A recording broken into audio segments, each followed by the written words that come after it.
One of the major obstacles they have is that Christians refer, because the Bible refers to Jesus as the Son of God. And this is reprehensible to them, because every single day when they do their allotted 5-time prayers, if they're coming from a Sunni background, they say that God does not beget, nor was he begotten. So what that is in normal English is that he doesn't reproduce, basically, and he wasn't produced by anything. And so when they read and hear maybe even the old King James language that he was the only begotten Son, it's so offensive to them, because it comes to their mind that there is this kind of sexual intercourse that God the Father would have had with Mary, and the product would have been Jesus, and kind of like a demigod idea that would have been roaming around in Muhammad's day. And so that's a great misconception that they have, because Christians have never believed that or thought that. And that needs to be addressed, and we'll do that in other films. Another misconception that they have has to do with our belief in the Trinity. Even though the Bible clearly teaches the Trinity in the Old and the New Testament, and you can put it together and see it very clearly, and Christians have explained it, for whatever reason throughout the Muslim world, they believe we worship 3 separate gods, and the Quran even refers to that the 3 gods that Christians worship are the Father, the Son, and Mary.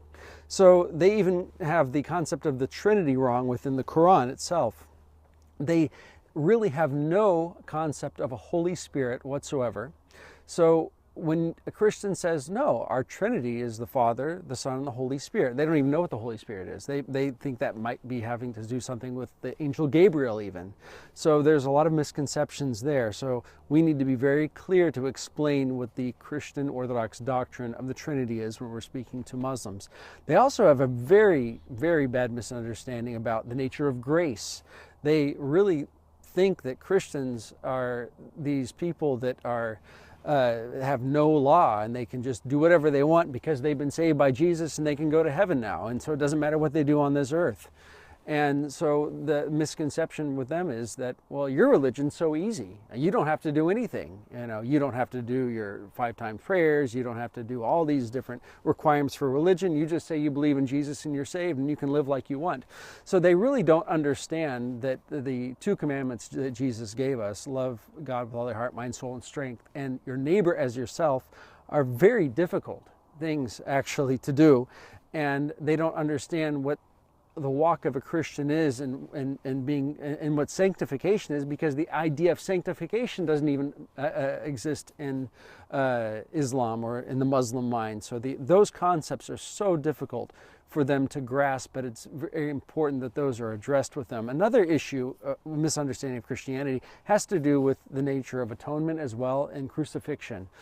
And they don't understand why, and they are taught throughout the Muslim world that one must pay for their own sins, and that somebody cannot stand in your stead and in your place as an atoning sacrifice and take their sins. That just seems ludicrous to them, and it's something that they do have a problem with, and it needs to be addressed. And that's the central core of Christianity and the message of the gospel.